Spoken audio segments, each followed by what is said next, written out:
Welcome to Older Militarist Radio TV, lifelong Catholics, and what we do is all for free, and for the love of Jesus Christ, and for Holy Mother, the Church, and we'll defend our Holy Mother, Church. We are going to deep dive into the history of the city of Chicago and its history. I'm going to tell you how it began under the Native Americans, and when they requested the Catholic faith, the Jesuit missionaries came and made the land Catholic. And then about 100 years later, something evil takes over the city. And we're going to be getting some quotes, actual quotes of history, and from the news reports by the author Eric Larson. He did the book The Devil in the White City. It's the history of Chicago during the World Fair and America's first serial killer, H. Holmes. And we welcome Brother Lexus to the program. Thank you, AJ, for having me on Auto Militaris TV. And if you watched our show last week, which was on the CIA, how the CIA got control of the Vatican, or how the Masons got control of the Vatican, you're going to learn a lot from today's program because this is how a Catholic city became a Masonic city and came under the power of Satan. And it's going to show us the game Mm. Masons play to grab power. And how do they go? They're very organized in how they do everything. They don't do it all in one day. It's not like the Russian Revolution. They go really slow. So this could be an interesting case. And this is important if even if you're not from the United States, you may not know how central Chicago is to organized crime in politics, in society, and in the church. Mm. It's central to the whole criminal organization that is the United States and how it spreads its power around the world. Prevost, who calls himself Pope Leo the 14th, he's from Chicago, so pay attention because he's part of this whole system, and this is why he was chosen in addition to the fact that he's a relative of Hillary Clinton. So, AJ, tell us about the Catholic origins of Chicago. I don't think anyone knows about that. Yeah, so, okay, here we go. Forgive me to those who are still okay, I got it. It began when French explorers came into the area and fur traders in the late 17th century, and they became friends with the local Potawatomi Native American tribe, and they were they began to live with them near the the mouth of the Chicago River, and these Native Americans asked for the Catholic faith, and so the Jesuit missionaries from France and Belgium came to them, and they were baptized into the faith. They were learning the faith, and it was it was a very Catholic settlement. Then by the 1800s, the War of 1812 began, and the I don't know, not Americans, but those who lived here were fighting among the British because it was the British versus the French in the War of 18 in the first Indian French and Indian War. Then by the War of 1812, the English came back after they lost in the American Revolution, and more Native Americans were killed, and so slowly, the English and American Freemasonry were beginning to take over. By 1837, the modern city was incorporated, by the northern businessmen, and it just grew larger and larger, and the railroad starts to come in, and and by the 1870s, it was a very big city until one day someone comes home from Nevada gold rush. And yeah, let me tell you about it. Okay, so the what was the city always called Chicago? That's my first question. Do you know? Yeah, That's the Indian name for it. Okay, and who is this person that came from the gold rush in Nevada that and arrived in Chicago the same day of the Great Chicago Fire? And what year is the Great Chicago Fire? Is it 1858 or 1871. 1871? One of the great tragedies of America. The whole city ends up burning down. I think it began with what, like a lantern in a barn, they claim. Yeah. The house, because the city was built of wood. So the man we're going to be talking about is Daniel Hudson Burnham. He was born in Henderson, New York on September 4th, 1846, into a family devoted to Swedenborgian principles of obedience, self-subordination, and public service. In 1855, when he was 9, the family moved to Chicago, where his father established a successful wholesale drug business. And he was a lackluster student. Um, However, he was excellent in drawing and sketching. Um, Again, when he turned 18, his father sent him home to New York to study with private tutors, preparing him for the entrance exams for Harvard and Yale. And there they learned that he had testing, a severe case of test and anxiety. And he said, both passed easily, and I flunked, having sat through 2 or 3 examinations without being able to write a word. The same happened at Yale. Both schools turned him down, and he never forgot. In the fall of 1867, at 21, he returned to Chicago, sought work in a field where he might be successful, and took a job as draftsman with the architectural firm Loring and Jenny. He had found his calling, he wrote in 1868, and told his parents he wanted to become the greatest architect in the city or country. Next year, however, he bolted for Nevada with friends to try his hand at mining gold. He failed. He ran for Nevada legislator and failed again. And there he returned to Chicago broke in a cattle car and joined the firm of an architect named I.G. Lauren. Then came October 1871.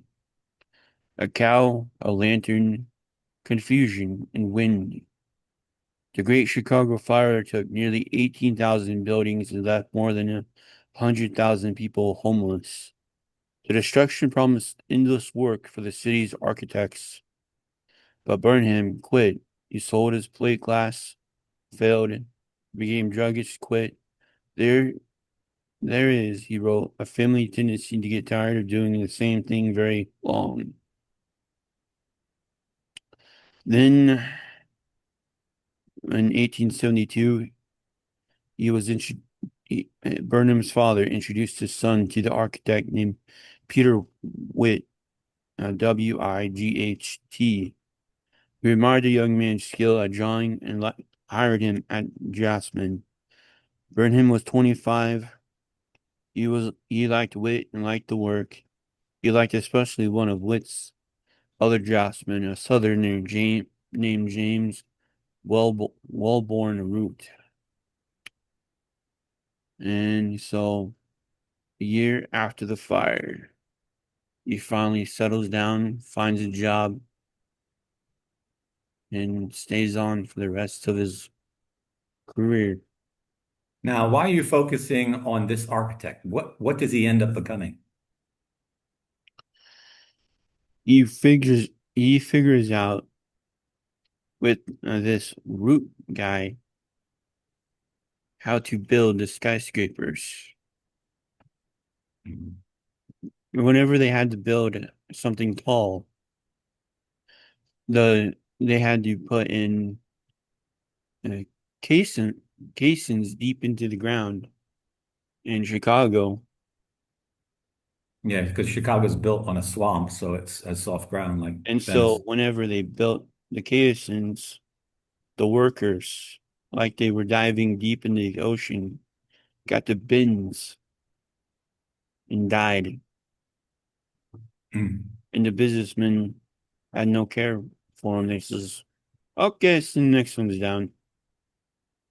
Yeah, this is one of the things in the 19th century didn't know that when you come up from the deep, the gas in your blood expands and causes And you so, to stroke. so he and the other guy figured out how to make the skyscrapers Mhm. work, a floating foundation. Mhm. Yeah, the skyscrapers really became possible in the United States because they started using structural steel Hmm.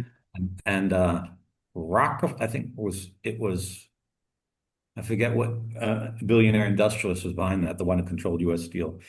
Carnegie. Carnegie was the one that Hmm. convinced people to use steel to build skyscrapers uh, after Hmm. they had used all the steel for the railways.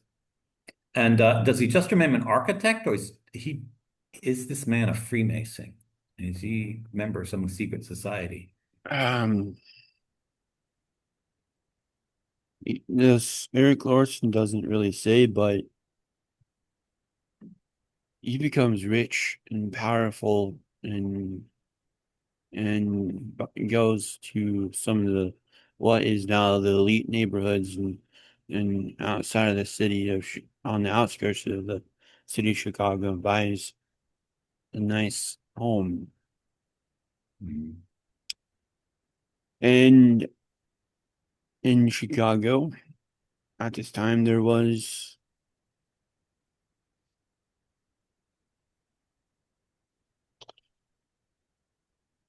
um um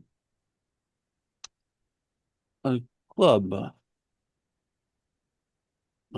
secret society club until it was no longer secret because too many of the rich and famous were joining and they couldn't keep their mouth shut. What was the name of this club? The Whitechapel, the Whitechapel Club. Okay, so what's the history of this club? Yeah, What role did it play in Chicago society? yeah. At the end of the 19th century, America had still never seen a belly dancer. So an omen, a natural self-promoter, was a knack for interesting, interesting journalists. Came on the scene in 1889. She gained national notoriety.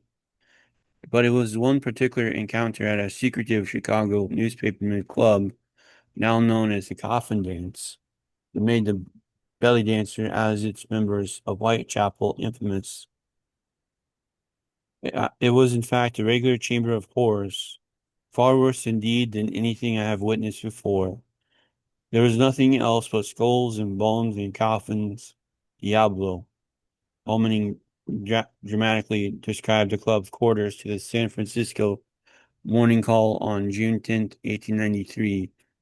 Tossing aside the notion of secrecy or the expected discretion, she described furniture built from coffins, goblets created from severed human skulls, gaslight fixtures made from human bones, and the coup de grace, the mysterious urn presented to her as a gift that held the cremains of a man. She closed the lengthy, titillating interview with an aside to the reporter. I forgot to tell you that the president of the Suicide Club made me promise to tell no one in Chicago about my being entertained by the club, and you are the only gentleman I have ever mentioned the circumstance to. The Whitechapel Club was founded in 1889 by a group of young bohemian, literally Chicago newspaperman, located in a loop alley that is now West Calhoun Place, between Wells and LaSalle, equally a secret society and a press club. The organization was named after the area of London where Jack the Ripper contemporaneously prowled for victims. Jack the Ripper himself was named absentee president. The Chicago reporters often lived in a dark and macabre world in order to report the news, and the Whitechapel Club reflected these preoccupations and mocked them. Also called the Suicide Club, the group's motto commanded members to laugh in the face of death. Although over half of all the male members were journalists, like-minded men of the professions were allowed to join. Bank presidents, police chiefs, preachers mingling with fringe members of society, including magicians, psychics, and even convicted murderers. Other than journalists, only two men of each profession could belong at the same time. Women were strictly forbidden. Omine was the only female guest in short 8-year history of the club. And the walls were decorated with pistols and knives that had been used for murder, all donated from local law officers. The bloody slipper of a Chinese merchant killed by a streetcar was nailed to a wall, donated by the San Francisco police force. Nearby hung a blood-stained shirt taken from the body of a Native American killed at the Battle of Wounded Knee. Pieces of fire engines destroyed in the Chicago Great Fire were on display, as well as a series of photographs depicting a group of Chinese pirates before and after beheading. It was rumored that the boot of a soldier from Custer's battle was prominently displayed on a mantle, bones still inside. And the doctor, John C. Spray, who acted as superintendent of the local asylum, donated his collection of patient skulls to the collection. The club's decorator and chaplain, Chrysostom Tombstone Thompson, sawed off the tops and added glass to the eye holes to create a succession of gas lighting fixtures for the corridors. Goblets were fashioned from the skulls of local prostitutes. A special cup reserved for guests consisted of a skull lined entirely in silver, originally belonging to Waterford Jane, a well-known figure of the local red light district. How secret was this secret society? As a club reorganized by the state of Illinois, the organization was certainly known outside its gloomy walls. Many members were well-established public figures, and the public was enticed to the scandalous tidbits that did emerge, leading celebrities to seek entrance as honored guests. Future presidents Theodore Roosevelt and William McKinley both spent time at the Whitechapel Club. International boxing champions John L. Sullivan and James J. Corbett were welcomed as well. And there was always kegs on tap and plenty of spirits, along with frequent and raucous singing. Okay, so this club seems like it's fully in the main street of 19th century esotericism and obsession with death. And you see this in most of the rituals of the Skull and Bone Society, which is the leading Masonic lodge that controls the United States. Was this just a club or was this a Masonic lodge? They say it was just a club and it had a short-lived 8-year existence, but I got a feeling it's still going on. And what does Larson think about this club? Why does That he why does he dig into the history of that and mention it in his book? because when the voting for which city to do the World Fair in America was going on, Chicago was out in front by a large uh, margin. Then came New York City. The then Washington, and then let's see here. This is what he writes about it. Upon learning that Chicago had won the fair, the men of the Whitechapel Club composed a telegram to Chauncey Depew, who more than any other man symbolized New York in its campaign to win the fair. Previously, Dew had promised the members of the Whitechapel Club that if Chicago prevailed, he would present himself at the club's next meeting to be hacked apart by the Ripper himself. Metaphorically, he presumed. Although at the Whitechapel Club could one ever be certain, the club's coffin, for example, had once been used to transport the body of a member who had committed suicide. After claiming his body, the club had hauled it to Indiana Dunes on the Lake Michigan, where members erected a mince pyre. They placed the body on top, then set it alight. Carrying torches and wearing black hooded robes, they circled the fire, singing hymns to the dead upon between sips of whiskey. The club also had its custom of sending robed members to kidnap the visiting celebrities and steal them away in a black coach with covered windows, all without saying a word. The club's telegram reached Depew in Washington 20 minutes after the final ballot. District Chicago congressional delegation began celebrating at the Willard Hotel near the White House. The telegram asked, "When may we see you at our dissecting table?" DPU sent an immediate response. "I am at your service when ordered, and quite ready after the day's events to contribute my body to Chicago science." This is really bizarre, but it shows you how the elites, even 150 years ago, 130 years ago, were involved in the occult. Burning a body in the 19th century was a sign of atheism, a total denial of the eternity. It was part of, uh, call it the neo-romantic movement that glorified like the Vikings and the pagans who came before Christians, which is the whole purpose of the Freemasonry is to reestablish the pagan religions. So it sounds like the members are definitely in line with Freemasonry. And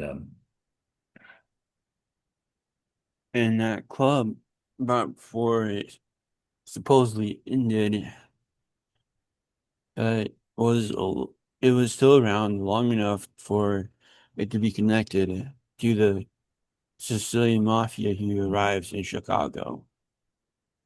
yeah, so yeah, most people don't know as a backstory, the Sicilian Mafia is a Masonic organization, although the mafia originates in Spain and spread to Sicily um, during the Spanish Empire. So, what does Larson cite as the next step down for the spirituality of Chicago and how it became the devil's town? So while they were just working out the designs to outdo what Paris did the year before in the World Fair, a man comes to town again. First time he used his real name. Let me see if I got it here.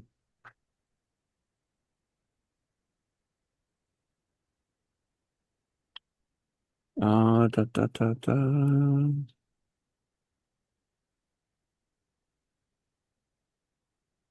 So let's see.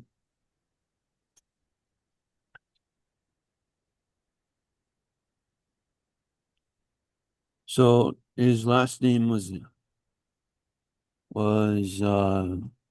Mudgett, but when he came to town the first time, he was a medical student back east in Boston and New Hampshire, and is around this time in Scotland, in England, where they didn't have specimens to learn how to do surgery. So in Scotland, there's a case, Hare and Burke, who took it upon themselves, as they say, birth and go around killing people and bringing the bodies to the medical school. And that is pretty much what this guy did with a few other students. And he,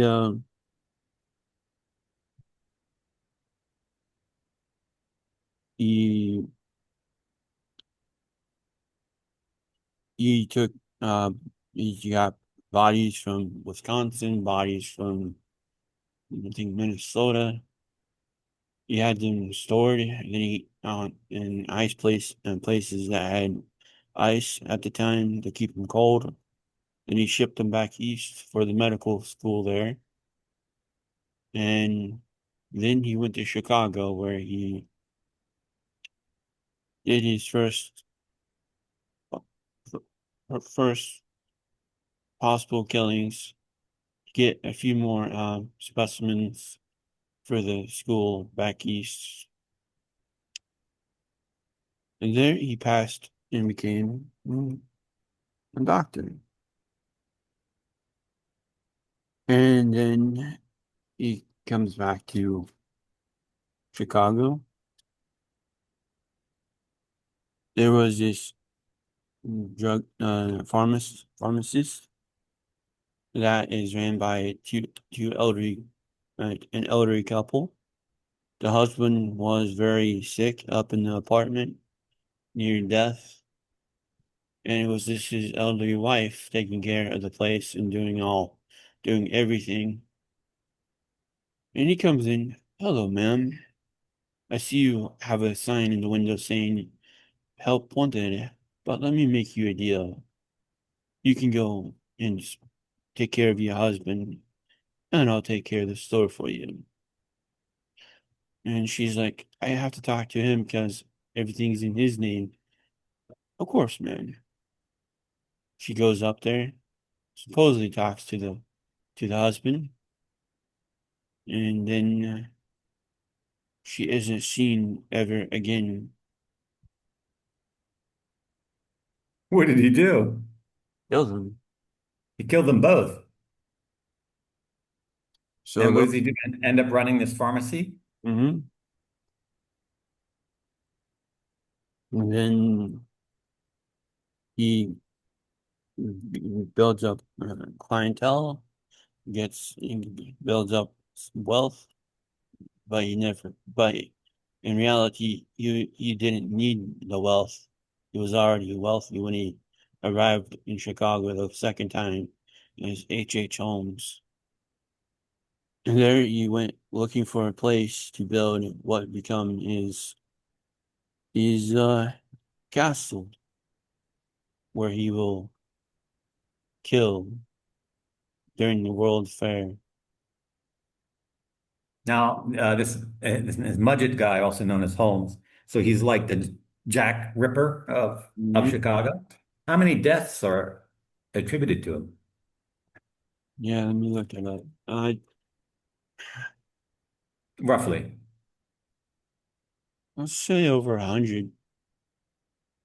I mean, it happened during most of them happened during the World Fair, and at this castle, that castle he built, which was really his death factory. Um, what did he do? Lure people from out of town to stay at his castle as guests?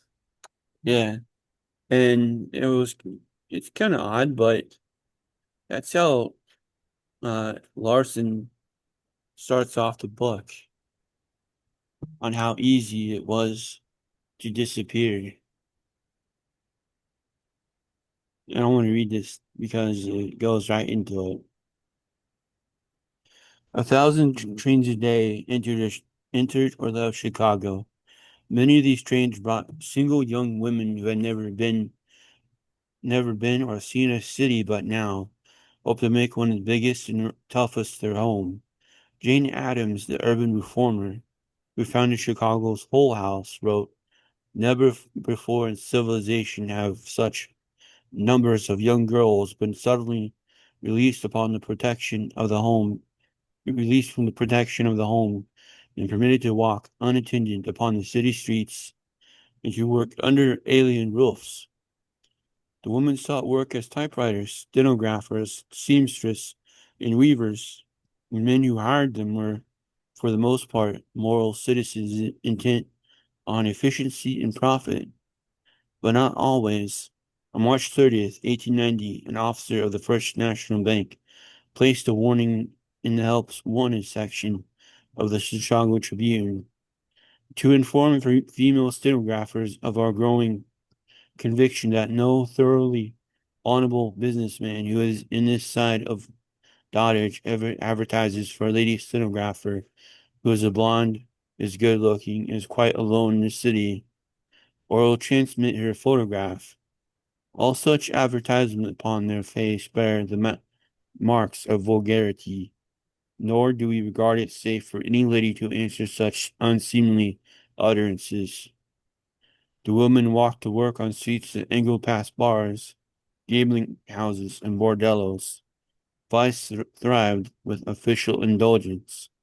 The parlors, the bedrooms in which the honest folk lived were, as now, rather dull places, wrote Ben Hetch late in his life, trying to explain that this persistent trait of old Chicago. It was pleasant in a way to know that outside their windows the devil was still capering in the flare of brimstone. In an analogy that would prove all too apt, Max Weber likened the city to a human being with his skin removed. Anonymous death came early and often. Each of the 1,000 trains that entered and left the city did so at grade level. You could step from a curb and be killed by the Chicago Limited. Every day on average, 2 people were destroyed at the city's rail crossings. Their injuries were grotesque. Pedestrians retrieved severed heads. There were other hazards. Streetcars fell from drawbridges. Horses bolted and dragged carriages into crowds. Fires took a dozen lives a day. In describing the fire dead, the term the newspaper more liked to use was roasted. There was the diphtheria, typhus, cholera, influenza, and there were murder. At the time of the fair, the rate at which men and women killed one another rose sharply throughout the nation, but especially in Chicago, where police found themselves without manpower or expertise to manage the volume. And for the first 6 months of 1892, the city experienced nearly 800 violent deaths. 4 a day, most were Prozac, rising from robbery, argument, or sexual jealousy. Men shot women, women shot men, children shot one another by accident, but all this could be understood. Nothing like the Whitechapel killings had occurred. Jack the Ripper's 5 murder spree in 1888 had defied explanation and captivated the readers throughout America, who believed such a thing could not happen in their own hometown. But things were changing. Everywhere one looked, the boundary between the moral and the wicked seemed to be degrading. Elizabeth Cady Stanton argued in favor of divorce. Clarence Darrow advocated free love. A young woman named Borden killed her parents. And in Chicago, a young, handsome doctor stepped from the train, his surgical valise in hand. He entered a world of clement smoke and steam, refulgent with a sense of murdered cattle and pigs. He found it to his liking. The letters came later from the Sigrands, Williamses, Smiths, and others, addressed to that strange, gloomy castle at 63rd and Wallace, pleading for the whereabouts of daughters and daughters' children. It was so easy to disappear, so easy to deny knowledge, so very easy in the smoke and din to mask that something dark had taken root. This was Chicago, on the eve of the greatest fair in history. You know, a lot of what you say sheds light on what we know in America. If you ask any American what city has the most murders, they're all going to say Chicago. There's something like 5,000 people murdered there today.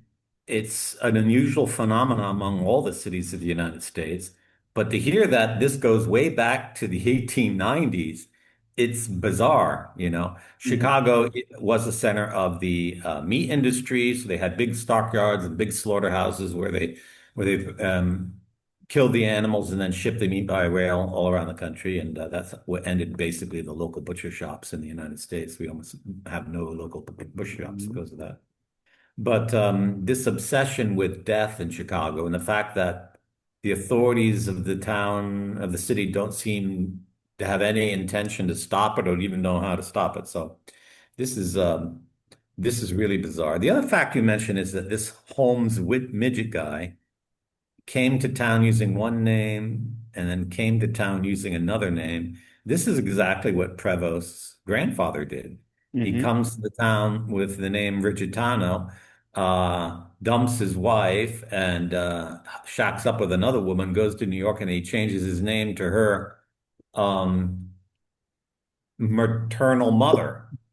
So it turns out that her maternal mother has um, a French lineage, but Rigitano is probably Jewish, and even Cardinal Prevost's mother has a Jewish surname too. So this is really bizarre. Prevost is fully inserted in the Chicago context. There's no murders in his family, of course, but the fact that his grandfather played this game of changing names, and he opened a language school. He taught, supposed to have a reputation and stuff, and but was definitely in the free love movement, having dumped his wife for this other woman. Yeah. And so that's all by the 1890s. Does Larson's book just focus on this serial murder and how he got caught? Yeah. Was he was he ever caught? He was finally caught and then executed, and I think it How says many years did it take? Hmm. it took a while. Um,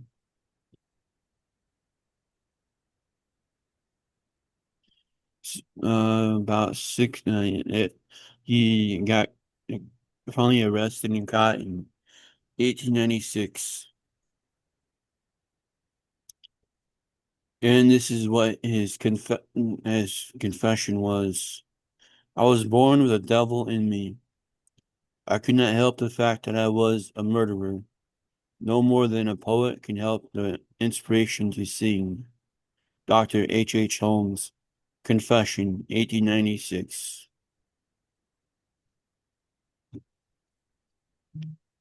And how did they crack the case, does Larson say? I, Police work?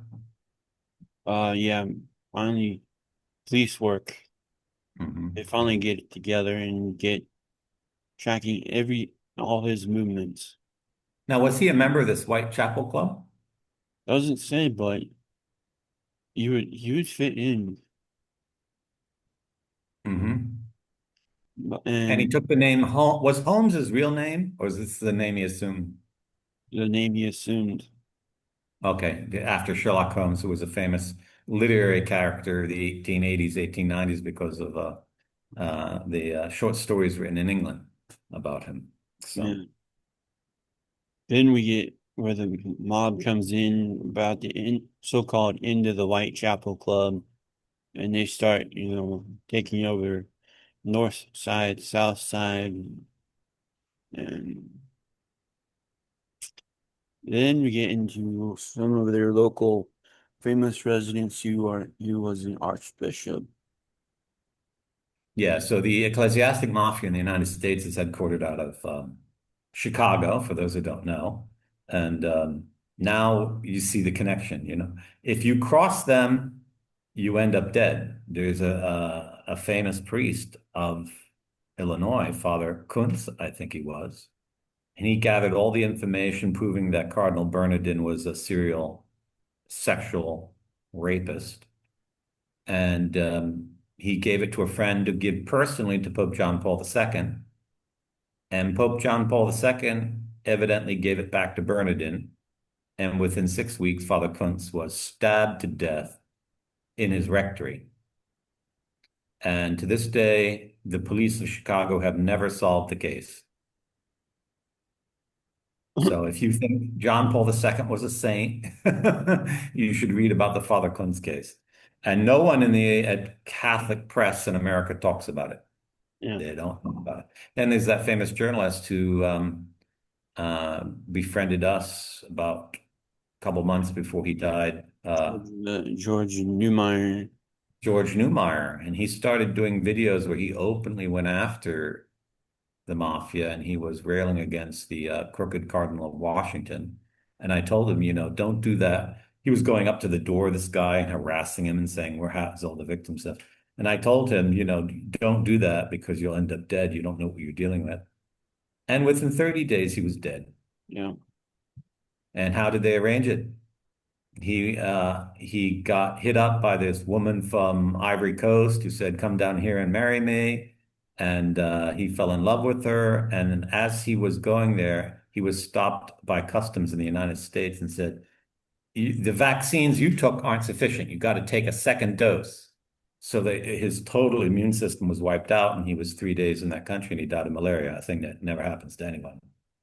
And they just said, "Well, it was an accident, but who forced him to take a second dose of vaccines?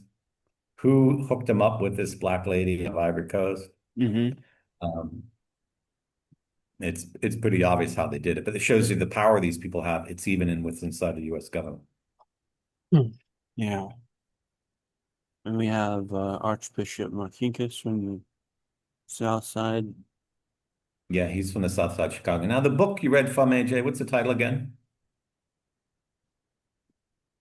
And tell the audience how they can get a copy. The Devil in the White City by Eric Larson. And it's linked on the show page. I think I got Amazon and Barnes and Noble linked for you. And it's about Holmes, the serial Yeah, murderer, in the Chicago Fair. during the Chicago Fair of 1898, which was very influential in promoting a lot of inventions. I think the even in military armaments, you hear about a lot. And okay, this has been very interesting. You want to do a second episode on this topic of the murderer, or you just wanted just to let people know about this book? I just do this one.